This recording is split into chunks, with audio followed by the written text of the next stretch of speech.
सोनू जी, आपने जो महाराज जी का लेख पोस्ट किया है और मुझसे इसके बारे में चर्चा करने के लिए कहा है, ये जो लेख है ये महाराज जी की तरह बहुत ऊंची अवस्था का वर्णन करता है। इसमें महाराज जी ने आत्मा के दो पंख जो बताए हैं वो है ध्यान और सिमरन। सिमरन जो है वो कहते हैं याद करने को। जब किसी को हम याद करते हैं तो मन में उसका नाम लेते हैं, और परमात्मा का नाम जो है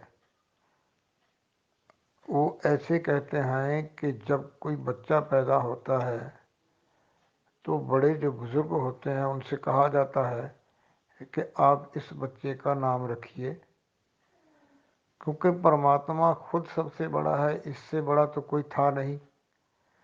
तो परमात्मा का जो कोई नाम जो है वो रखा नहीं गया। समय समय पर जो संत महापुरुष ऋषि मुनि भगत हुए हैं उन्होंने अपने अनुभव के आधार पर जैसा उस परमात्मा को महसूस किया तो उसका नाम उन्होंने वैसा ही रख लिया। कोई उसको राम नाम से याद करता है, कोई शिव नाम से याद करता है। गुरु नानक साहब ने उसको एक कहा कि एक जो महान शक्ति है वो है, और उन्होंने उसको निर्भय भी कहा। जो गुरु नानक साहब का सबसे पहला आत्म साक्षात्कार होने के बाद वर्णन है परमात्मा के बारे में, जो उन्होंने देखा, जो उसको समझा, जो उसको जाना, कैसे वो पाया जाता है, ये आदि श्री गुरु ग्रंथ साहिब के मूल में जो शब्द लिखा है उसमें है एक ओंकार सतनाम कर्ता पुरख निर्भव निर्वैर अकाल मूर्त अजूनी स्वयं गुरु प्रसाद। यानी इसमें उन्होंने परमात्मा की एक जो शख्सियत बताई है वो निर्भय बताई है। तो परमात्मा का एक नाम निर्भय भी है। महाराज जी जिनका वास्तविक नाम ठाकरदास जी था, जब इन्होंने सिमरन ध्यान से अपनी आत्मा को बलवान किया, महान बनाया, तो इनको महात्मा ठाकरदास कहने लगे। लेकिन इन्होंने क्योंकि अपने अंदर निर्भयता पैदा कर ली थी, निर्भयता के माने ये नहीं है कि किसी से डरना नहीं, निर्भयता के मायने ये हैं कि जन्म मरण से मुक्ति या मोक्ष प्राप्त करते हुए उस परमात्मा में लीन होने के नाम को, उस परमात्मा के नाम को सिमरन से उस तक पहुँचने के मार्ग को अपनाने से रुकावटों से निर्भयता को प्राप्त करना, ये निर्भय पद है। तो दो जो पंख बताए हैं महाराज जी ने आत्मा के, उसमें है सिमरन और ध्यान। सिमरन जो है, जैसे मैंने कहा कि नाम को याद करना। जब हम परमात्मा के किसी भी नाम को, जैसे हम लोग निर्भय का जाप करते हैं, निर्भय का जाप करते करते ऐसा हो जाता है कि निर्भय जो जाप है वो मंत्र बन जाता है। किसी शब्द का बार बार रटन करें तो उसको मंत्र कहते हैं, और मंत्र का बार बार जाप करना, रटन करना, अनगिनत बार उसको अपने मन में, अपने हृदय में, अपने मस्तिष्क में बसा लेना, तो वो जो मंत्र है वो सिद्ध मंत्र हो जाता है। सिद्ध मंत्र के मायने ये होते हैं कि आपके पास कोई दुखी जीव आया है, कोई कष्ट वाला आया है, उसको रास्ता बताना है, तो जो आपने नाम का स्मरण किया है वो आपका सिद्ध मंत्र है। आप उस सिद्ध मंत्र को उसे कहेंगे तो उसके ऊपर उसका प्रभाव होगा, तो उसके कष्ट का निवारण हो जाएगा। अब हम बात करते हैं ध्यान की। ध्यान जो है ये हमारा शरीर जो है ना, इसको भवन भी कहते हैं और इसको दुर्ग भी कहते हैं। जैसे आदि शक्ति भवानी कहते हैं या माता दुर्गा कहते हैं। हमारे शरीर में जो 5 चक्र हैं वो नीचे हैं और 5 चक्र जो है वो ऊपर हैं, यानी 10 द्वारे हैं। 9 जो द्वारे हैं उनकी जो मालकिन है ये आदि शक्ति भवानी है या दुर्गा है, जिसको कहा जाता है। सिमरन द्वारा जब साधक का मन सिमरन करने लगता है तो उसकी ऊपरी चक्रों को चढ़ाई हो जाती है।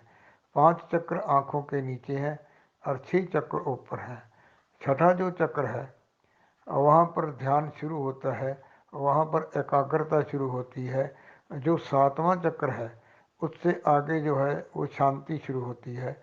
8 और 9 जो चक्र है वहाँ पर परमात्मा का आशीर्वाद आता है, हमारी प्रार्थना जाती है, परमात्मा की कृपा वहाँ बरसती है, एक रस होता है, नूर बरसता है। जब साधक इन 9 द्वारों को पार करता हुआ इन 9 जो भवन है उनको जीतता हुआ, इनके ऊपर विजय प्राप्त करता हुआ जब 10वें द्वार तक पहुंचता है तो वो जो द्वारा है वो सीधा परमात्मा के सामने जाके खुलता है। ये है ध्यान। अब ये रास्ता इतना आसान नहीं है, किसी को एक जन्म लगते हैं, किसी को कई जन्म लगते हैं, लेकिन ये नहीं समझना कि ये एक जन्म में तो प्राप्त होगा नहीं। तो क्या करना है, मेहनत करके इसको छोड़ना ही है। हमें नहीं मालूम कि हमने 84 लाख योनियों में से कितने जो हैं वो भोग लिए हैं।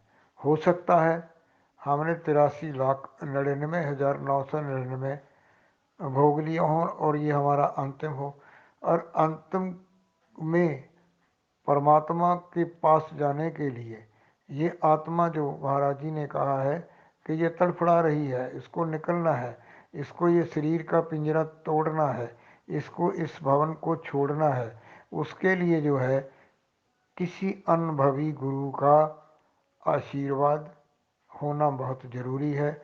ये बात महाराज जी ने कही है कि इस संसार में इस वक्त जो भटकती हुई आत्माएं हैं, इनमें से किसी को अगर किसी समर्थ गुरु का, किसी अनुभवी पुरुष का, किसी उस परमात्मा का आशीर्वाद प्राप्त किए हुए महापुरुष का साथ मिल जाता है तो उसकी भी जो आत्मा है वो इस यात्रा पर आगे बढ़ने के लिए चल पड़ती है, निकल जाती है, और वक्त आने पर उसको भी परमात्मा के साथ मिलने का मौका मिल जाता है। सो बात शुरू होती है सिमरन से। सिमरन करना है, अनगिनत करना है, बंदिश में होकर नहीं करना है। कितना करना है, आज कितना किया, ये नहीं विचार करना है। करना है तो करते जाना है। और जो संसार में माया है, मोह है, ये इसमें रुकावट डालने वाले हैं। हम संसारी लोग हैं, हमको संसार भी चाहिए और हमको करतार भी चाहिए। इसका तालमेल बिठाना थोड़ा मुश्किल होता है। तो इसके लिए क्या करते हैं कि जैसे जैसे काम में लगे वैसे वैसे ही सिमरन में भी लगे। सिमरन में लगना है तो परमात्मा का नाम चाहे कोई कुछ भी लेता है, हम लोग निर्भय का जाप करते हैं। अपने शरीर की हर हरकत के साथ हम लोगों को निर्भय शब्द जोड़ना है। तो उसका जाप करते करते हम लोग शांति को भी प्राप्त करेंगे, रोगों से भी मुक्ति को पाएंगे, और अपनी आर्थिक समस्याओं का भी हल करेंगे, अपनी सामाजिक समस्याओं का भी हल करेंगे। तो ये महाराज जी ने ये जो लेख लिखा है, ये लिखने में बहुत छोटी लाइनों में लिखा गया है, बहुत छोटा है, लेकिन इसमें जो कहा गया है उसमें बहुत ही गहराई वाली बातें कही गई हैं। महाराज जी जब लिखते थे तो कई बार वो 2 लाइनों में बहुत कुछ कह जाते थे। हम लोग एक भजन गाया करते हैं कि धुन हरदम आ रही तुमको बुलाने के लिए। ये धुन कहाँ से आती है, ये धुन क्या है, इसका वर्णन आगे किसी और लेख में आएगा, तब मैं इसके ऊपर विस्तार से चर्चा करूँगा। श्री निर्भय प्रभु महाराज की जय।